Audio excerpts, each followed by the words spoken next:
Hello दोस्तों, आज मैं MS-10 से गुल्ली डंडा कहानी में प्रयुक्त संप्रेषण विधि की विशेषता बताइए, ये प्रश्न लेकर आई हूँ। इसकी भूमिका देखते हैं। हम कहानी ऐसी चाहते हैं कि वह थोड़े से थोड़े शब्दों में कही जाए, उसमें एक वाक्य एक शब्द भी आवश्यक ना आने पाए। कहने का मतलब कि अनावश्यक शब्द ना हो।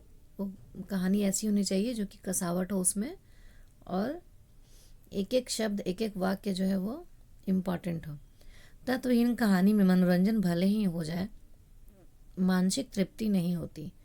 यह सच है कि हम कहानियों में उपदेश नहीं चाहते, लेकिन विचारों को उत्तेजित करने के लिए, मन के सुंदर भावों को जागृत करने के लिए कुछ न कुछ अवश्य चाहते हैं। वही कहानी सफल होती है जिसमें इन दोनों में से मनोरंजन और मानसिक तृप्ति में से एक अवश्य उपलब्ध है। गुल्ली डंडा प्रेमचंद्र की इन पंक्तियों में व्यक्त दोनों अपेक्षाओं की कसौटी पर खड़ी उतरती है। यह कहानी प्रेमचंद्र के रचना काल के उत्तरावर्ती दौर का प्रतिनिधित्व करती है। इस कहानी में प्रेमचंद्र की कहानी कला की तमाम खूबियां आरंभ से अंत तक बहुत सफलतापूर्वक उस सार्थकता का सृजन करती है जो किसी भी रचनाकार के लिए एक सपने की तरह है। प्रेमचंद्र की कथा भाषा उनके अपने सहज प्रवाह के कारण लेखक, कथ्य और पाठक के बीच के अंतराल को चुटकियों में मिटाती चलती है। कहना न होगा कि कथा स्वाद का ऐसा अनुभव हिंदी या अन्य साहित्य भाषाओं में ही नहीं बल्कि विश्व साहित्य में भी कम ही पाया जाता है। उपन्यास को विधा के रूप में उनकी प्रबंधात्मक प्रकृति और संभावना के कारण हिंदी में ही नहीं, अन्य भारतीय भाषाओं और विश्व साहित्य में भी कहानी की तुलना में वरीयता देने की परंपरा सी बन गई है। हमें यह नहीं भूलना चाहिए कि कहानी अपने विशिष्ट विद्यात्मक स्वरूप के कारण आख्यान और इतिहास के संयोग की जिस संभावना को जन्म देती है, वह उपन्यास द्वारा सृजित इसी संभावना के रूप से प्रकृति में भिन्न है। सभ्यता समीक्षा की परख। प्रेमचंद्र भारतीय समाज की लगभग हर छोटी बड़ी अच्छाई बुराई को परखते हुए सभ्यता समीक्षा में तल्लीन दिखाई देते हैं। ऐसा करते हुए वे तय करते हैं कि कौन सी चीज़ आज उपयोगी है और कौन सी अनुपयोगी। इसी तरह बाहर से आ रही चीज़ों के बारे में भी उनकी आलोचनात्मक छानबीन का मूल आधार नए भारत के संदर्भ में उस नई चीज़ को उपयोगिता की कसौटी पर कसना ही है। यहाँ क्रिकेट और अन्य अंग्रेजी खेलों और गुल्ली डंडे को तराजू पर तोला जा रहा है। स्वदेश्यता को खुद प्रेमचंद्र जी ने ही नहीं, उनके अधिसंख्य आलोचकों ने भी उनके रचनाक्रम का आधार माना है। यहाँ पे स्वदेश्यता से तात्पर्य उद्देश्य के साथ से है। उनकी जो रचनाएं होती थी उनका कोई ना कोई उद्देश्य जरूर होता था। अतः प्रेमचंद्र की रचनाओं के प्रसंग में इस स्वदेश्यता की प्रकृति की पहचान बहुत जरूरी है। साहित्य की प्रयोजनों में को सामान्यतः दो वर्गों में बांटा जा सकता है, जिनमें से एक मनोरंजन का पक्ष तो है, तो दूसरी ओर वैचारिक व्यवहारिक परिवर्तनों की समयानुकूल प्रस्तावना के आधार पर सामाजिक उन्नयन का।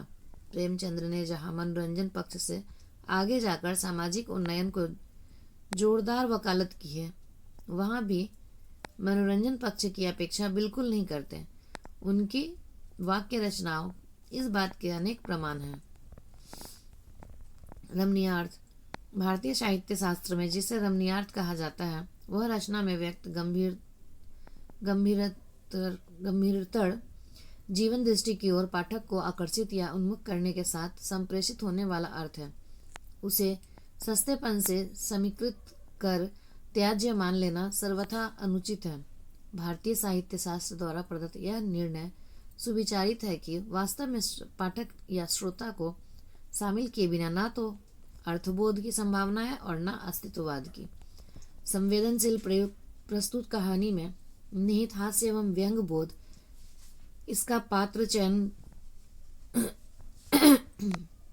कहानी के अंतर्गत रचित परिस्थितिगत अन्विति और इसकी भाषा चेतना से हर कदम पर इस बात की गवाही मिलती है कि प्रेमचंद्र न केवल अपनी रचना के निहितार्थ के प्रति सचेत है, बल्कि वे बतौर रचनाकार रचना के संप्रेषण से जुड़े मोर्चों के बारे में भी उतने ही सजग और संवेदनशील है। लोकरंजक और लोकरक्षक स्वरूप। आचार्य शुक्ल ने साहित्य के लोक रंजक और लोक रक्षक स्वरूप को सामने रखकर आलोचना का आधार विकसित करते हुए लोक रक्षक पक्ष को निभ्रांत वरीयता दी है। प्रेमचंद्र के निबंधों और भाषणों में भी यह वैचारिक आग्रह साफ साफ दिखाई देता है और गहन अर्थों में यह उनकी रचनात्मकता का महत्वपूर्ण आधार भी है। किंतु लोक रंजकता की उपेक्षा उत्तम से उत्तम लोक रक्षक साहित्य की सामाजिक स्वीकृति में एक बहुत बड़ी बाधा है।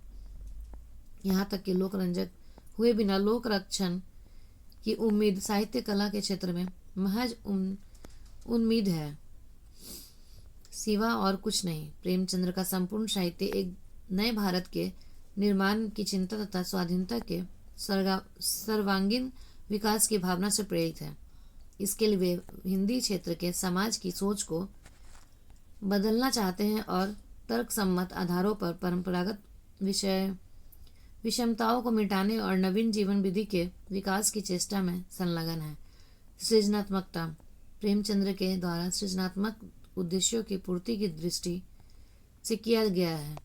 विधान चयन भी उनकी विलक्षणता का परिचायक है। जिस हिंदी क्षेत्र में रहने वालों को प्रेमचंद्र की रचनाओं सीधे संबोधित कर रही है, वह सामान्य जनता अधिकांशतः निरक्षर ही थी और अब तक उनकी सामाजिक चेतना की निर्मिति मुख्यतः श्रुत परंपरा के आधार पर ही होती आई है।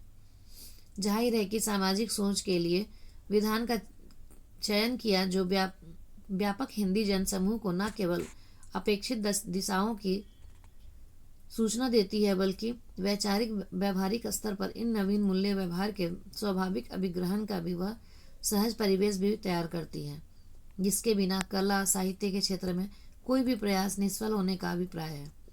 प्रेमचंद्र की साधारण समझी जाने वाली अल्पचर्चित कहानियां भी ऐतिहासिक सौदेश्यता, संप्रेषणता और प्रभावकता के मानकों पर विश्व के किसी भी बड़े रचनाकार की रचना को टक्कर देने की क्षमता रखती है।